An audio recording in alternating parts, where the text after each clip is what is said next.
Guys, this is lesson 7 of unit 3. We're working on fraction estimation with benchmarks. We're going to be able to use benchmarks to estimate sums and or differences of fractions. And we're also going to be able to use equivalent fractions as a strategy to add and subtract those fractions. Let's start off with our warm-up. Let's put up here. You're going to identify whether the following number sentences are true or false. So let's look at the first one here, and let me focus for you.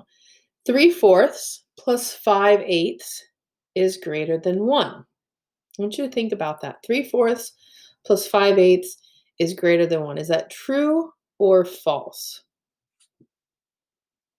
Hopefully you said true, because we know that 3/4 is greater than 1/2 and 5/8 is greater than 1/2. So we know 1/2 plus 1/2 would be 1. And if we have two things that are bigger than 1/2, that's going to give us that greater than. Next one. 1 minus 2/9 is less than 1/2. True or false? Hopefully you said false, because we know 1 minus 1/2 would be 1/2. Well, 2/9 is less than 1/2. So if we minus something less than 1/2 from 1, we're going to have something greater than 1/2 as our answer. And finally, the third one here, 1/4 plus 4/2 is greater than 2. True or false? Should have been true, because 4/2 is the same thing as 4 divided by 2, which is 2. And then if we add on that 1/4, that would give us 2 1/4 actually, which is greater than 2. Let's skip on down here to our vocab review. The word benchmark. Benchmark is a well-known number or measure that can be used to check whether other numbers, measures, or estimates make sense. For example, a benchmark, the length is the width of a man's thumb is about 1 inch.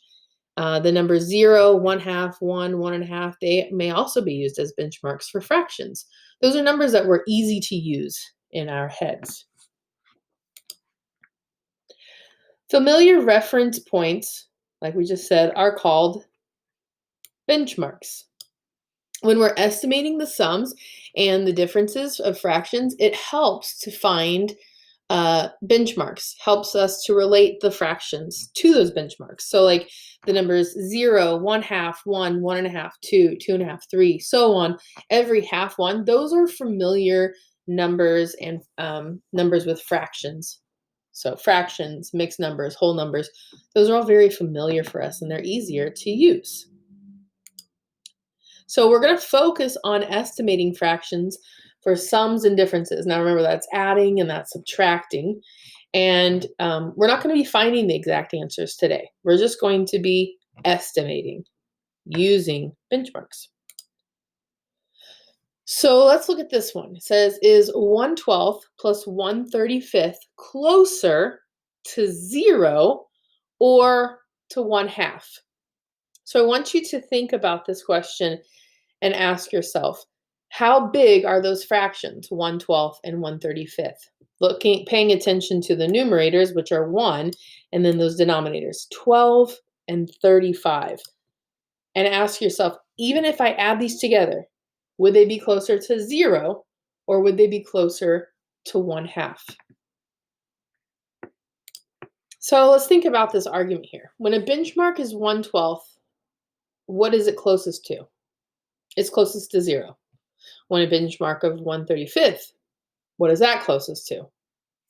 0. If you put both of those fractions on a number line, they would both be closer to 0. So if we add those together, if we add a number that's close to 0 to another number that's close to 0, is the sum going to be closer to 0 or is it going to be closer to 1/2? It's going to be closer to 0. So 1/12 plus 1/35 is actually going to be closer to 0. So let's continue thinking about developing arguments and justifying our solutions. Here we have 1/2 minus 7/17, is that closer to 1/2 or is it closer to 0? Think about the fractions and where they might end up on a number line. I want you to think 1/2 is one of those benchmarks that are easy to know and work with. So I want you to focus on 7/17. If I take 7/17 away from 1/2, we're already starting at 1/2 and then we're subtracting from that. What is my answer going to be closer to?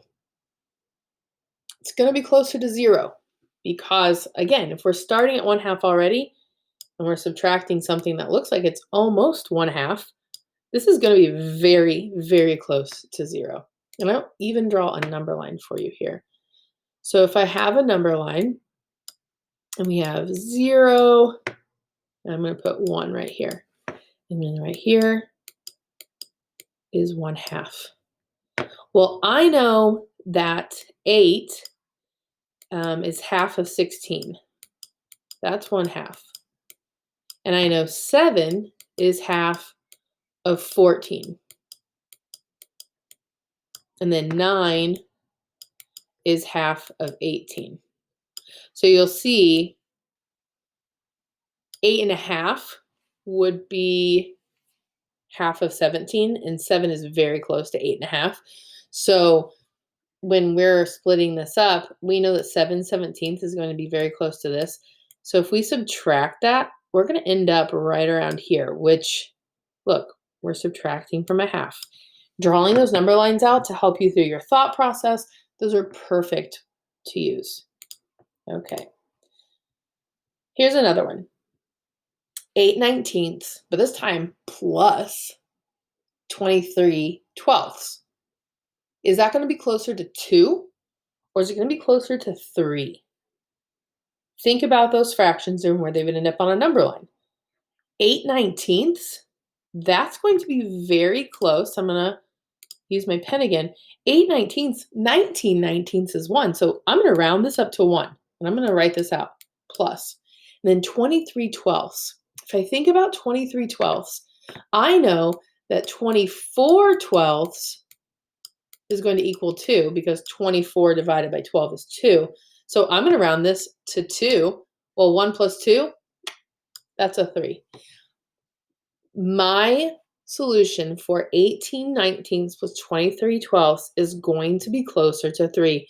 And I can use that estimation. I can use those benchmarks, use my rounding skills to help me figure that out. So let's keep going. So here we have a number line now that they've provided for us. They want us to estimate the sum of 4/5 plus 1/2. So again, the key word that we want to point out here is the word sum. We know that sum means to add. And I'm going to give myself these little notes as I work. So I'm adding 4/5 and 1/2. Okay.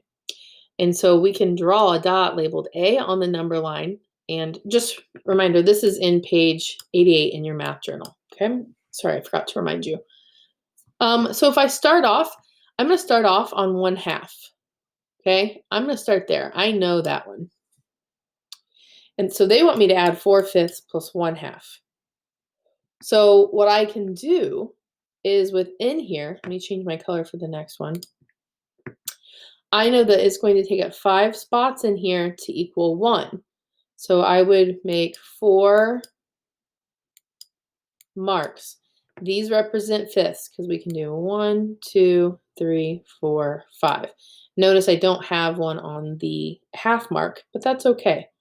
So I'm going to do this again here. I'm going to split this up, this section, into fifths. So you can see my 1, 2, 3, 4, 5.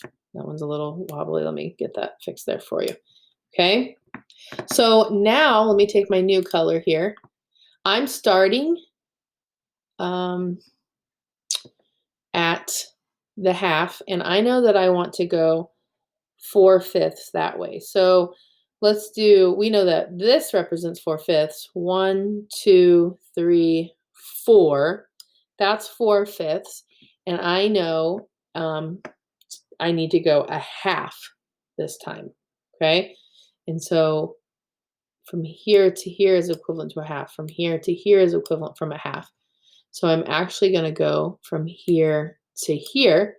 So we're going to go to this spot. Right here would be approximately my answer for 4/5 plus 1/2. Let's ask ourselves, is that closer to 1 or 1.5? It's closer to 1.5, okay? And we can know that because when we look at 4/5, 4/5 is very, very close to 5/5, which equals 1. So it's almost like you're kind of rounding 1 plus a half, which would be 1.5. Oops. So we're going to read through the following questions and decide where to mark our estimated answers on the number line.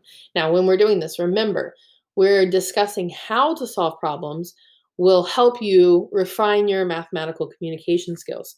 So you may feel a little awkward, but pause the video and say your answer out loud. It'll help you. It'll help you with your thinking. I mean, I'm sitting here talking to the computer. You can too, right? So page 88, Jake mowed lawns for about 1/3 of an hour. Now, I pointed this out before, but I want you to pay attention to the label. It says hour, so we know that 1/3 is less than 1 because it's not plural.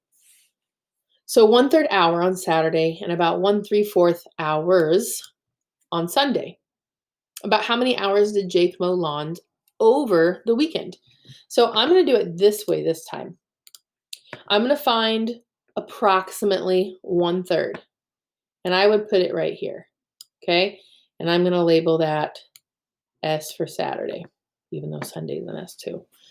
And then 1 3/4, I'm going to label, there's 1 3/4 would probably be here, and I'm going to put a star for that one, okay, for Sunday.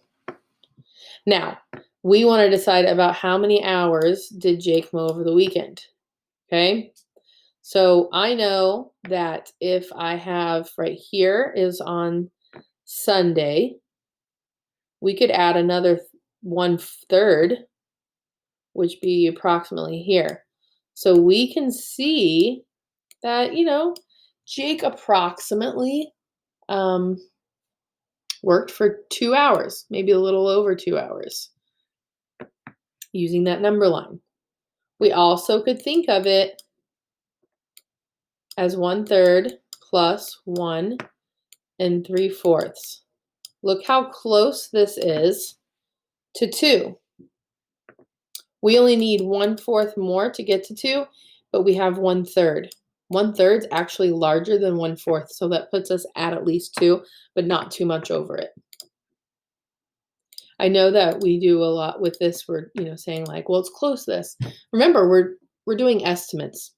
We're not doing exact answers here. Here's another one. Martin has 2.5 yards of fabric. He used 7/8 yards to make a pillow. How many yards of fabric does he have left? Label your estimate C. So this one, I'm going to point out here that we used. So what kind of math is that? It's subtraction. So he starts off with 2.5, and he's using 7/8. I want to think to myself as well. I can use the number line, but I also want to think. I know I have 2.5. That's a pretty solid number. 7/8. What benchmark would that connect to that I know I can use? Would it connect to 0, 1, a half, 1.5? It would connect to 1. So if we take 2.5 and we subtract approximately 1, this would be our estimate. Okay? Using those benchmarks, using the number line to help you. Because if you recall in the last one, when we tried doing this one, it got kind of iffy when we're drawing out all those little pieces. If you use those estimates and those benchmarks, it'll really help you with your thought process. We got a couple more we'll do together to continue that. Emma She ran 2 1/4 miles. Stacy ran half of a mile. How many miles did they run all together? So again, looking at this, my clue here is all together. So what kind of math am I going to do? Addition. So we have 2 1/4 plus 1/2. I can think of this. This can round to 2, or it could round to 2.5. It's kind of in between there. We know that it would be right here. And we know 1/2 would be right here. So I could say like, all right, do I want to say 2 plus 1/2, or do I want to say 2.5 plus 1/2? I'm probably going to go round it to here, and I would say approximately 3. I know that my final answer would be between 2.5 and 3. That's where my final answer would lie. So I'm going to put a D like right here. Do you guys see where I'm using my estimates and I'm using these benchmarks to help me in my thinking? And last little example here. Carson has a piece of wood that is 3 feet long. If she uses 2 3/16 feet to make a bookshelf, how many feet of wood will she have left? So she has 3, she's using 2 3/16. How much does she have left? The type of math we're doing for this one is subtraction. So we're starting off with 3 and we're subtracting 2 13/16. I want you to look at this fraction right there, 13/16. That's pretty close to a whole, right? Because we know that 16/16 equals 1.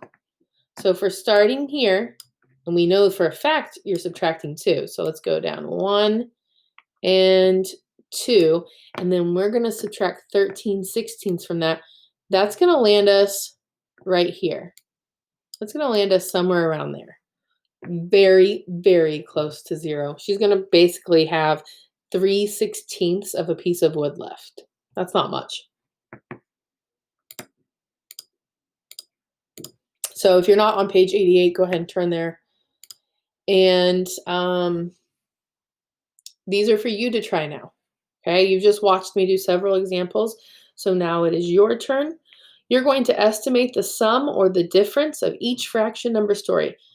Do them like I just did, using those benchmarks. That's the easiest way for you to do it. So using your benchmarks and then using the number line. Place an X on the number line to represent your estimate, and then circle the best answer. So the X is just representing your estimate, and then you're going to circle. So number 1, Micah bought 1 1/3 pounds of grapes and 1.5 pounds of bananas. About how many pounds of fruit did Micah buy? So you've got a number line there that represents 0 through 3. It's marked off every half. And then, so how much fruit? About 2 pounds, about 2.5 pounds, or about 3 pounds. And then you need to explain your thinking. And then on number 2, Chloe, she's got 2.5 yards of fabric. She will use about 3/8 yards to make a scarf. How many yards of fabric will she have left? So again, same type of number line. This time you have about 1.5 yards, about 2 yards, about 3 yards. Notice all these answers have the word about because we are estimating. And then I'd like you to do number 3. Try it out.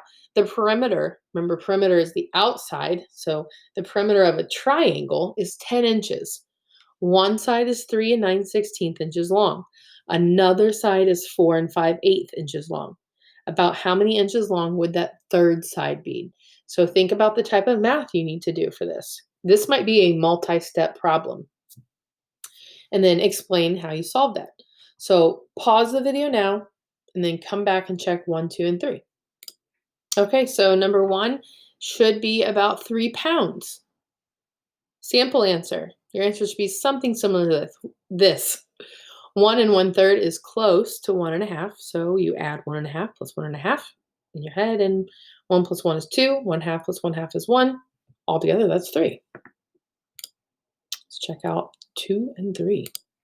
All right, it should be about 2 yards. Sample answer again should be something close to this, using the benchmark of 1/2 for 3/8. Then thinking about 2.5 minus 1/2, that would be around 2. And finally, number 3, the try this. Hopefully you tried it and didn't struggle too much and had that understanding of the multi-step problems. Sample answer would be 3 and 9/6 is close to 3.5. And 4 and 7/8 is close to 4.5. The length of those two sides is about 8 inches. So you're taking 3.5 plus 4.5, that's about 8 inches. So the third side should be 10 minus 8, or about 2 inches. So the multi-step is first you got to add, then you've got to subtract. Okay. And this is a big thing that I know that we struggle with on Evaluate, doing those multi-step problems. We know how to subtract, we know how to add, and we know how to estimate. So this was a perfect practice for that type of situation. Remember, what we were working on was fraction estimation with those benchmarks.